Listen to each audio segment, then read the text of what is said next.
Ова е куќата на Росанка Трајковска, во која живее со незиниот син Јовица во Кумановски Челопек. Сега е поспокојна, бидејќи серискиот убиец од кој успеала да куртули 86 годишната жена е во притвор. Сепак се уште е вознемирен, а модринките на незините раце сведочат за борбата за живот, иако 2 недели се поминати откако убиецот влегол во незиниот дом. Око ми вркна, тако не може и загушу ме увати, тако да не може да збору, не може и а он чуju ga с руку мрда под кебето ја под ова. Мрда тако мрда с руку. И мрда ке, мене удара ке тако и ту удара ке. Овде много удара по груди. Тоа тако учива меса. Kad posle sinko, turi jako i noge na krevet, turi mi noge, pa pritisne tu jedne noge, oči nam je tu mnogo lako. I ja rekla kakav je ulog, me siluje se, opleži se i ne mrdam, ovako je, krevet, umrtvi me, ne mrdam. Само среќа ја спасила Росанка од сигурна смрт, вели незиниот син, кој раскажува дека на 9 февруари кога се случил настанот бил на работа. Насилникот се исплашил од ненадеен тропот, па побегнал и оставил старицата во крв. Запалил него. Тоа е, знам дека запалил него, ама зашто да ја мачи, не знам кој стои позади ова. Текта кој да дојде да во куќу, а и знае дека е сама, јас иду на работу, знае кад оду, кад иду, кад се враќам.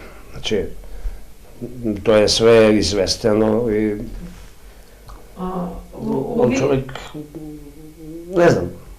Зима за ДНК анализи да прават нешто? Па тој се чева во ногти, зимава тие, тој узорче од ногти, дали ga е гребала, пошто рука го е овој и крв има земава, а ја од јасток земава јасточница, пошто имаше крв на њума. Истражителите тврдат дека го откриле напаѓачот на Росанка после смртта на друга повозрасна жена од селото Старо Нагоричане. Жртвата живеела во куќата која се наоѓа на патот кој минува низ селото. На 12-ти овој месец била пронајдена. 78 годишната Мира С. Била тепана и задушена со перница. Живеела сам, пензионерка од Австрија, а првично има и сомнежи дека била и ограбена. По ова полицијата уапси 25 годишник од соседното село Драгоманце, но после неговиот распит се посомнува дека тој е сторител и на повеќе убиства. Во недостиг на официјални информации, мештаните во овој регион веќе шират многу приказни.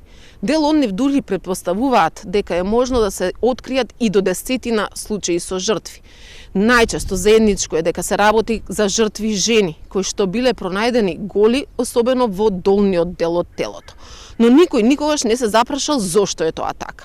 Сите случаи, наместо како насилна смрт, биле затворени како природна смрт. Според информации на Телма од истрагата, засега се приспитуваат 5 случаи, 3 од оваа година и 2 од лани. Сите жртви биле најдени сами дома, но полуголи, ама никогаш не била барана обдукција за нив, бидејќи не се утврдиле траги на насилство. Истите извори за Телма тврдат дека можно е да има и повеќе жртви и пред овој период кој сега се истражува. Единствено од сите случаи помлада е жената за која сега обвинителството побара ексхумација и обдукција, а била пронајдена мртва во јануари во Нагоричане. Ја закопале откако претпоставиле дека се предозирала со алкохол, раскажуваат жителите на Нагоричане, но уште тогаш им била сомнителна таквата смрт на 37 годишната жена.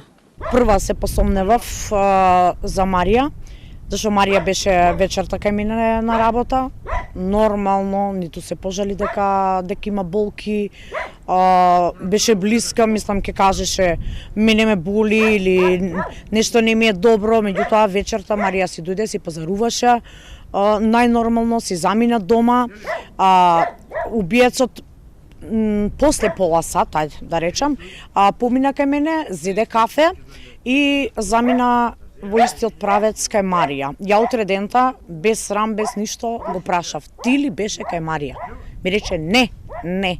Обдукција не е вадена, откупувана и мислам дека е правена обдукција. А знаеш ли како починала? За неа се знае ли нешто како има починато тоа? Нашто го голу замотано кебе емболија. Старо Нагоричане, Челопек, Драгоманци и Клечовце се силата кој ги поврзува серискиот убиец, а сите се на мала оддалеченост. Жителите го знаат како сторител на посетни кражби, кој постојано е на велосипед и шета насекаде. Во меѓувреме, ниту од обвинителството, ниту од полицијата не сакаат да откриваат официјални детали од истрагата и до каде таа може да води. Единствено, од обвинителството за Телма велат ќе се истражува дали има направено пропусти при затворањето на случаите со мртвите жени.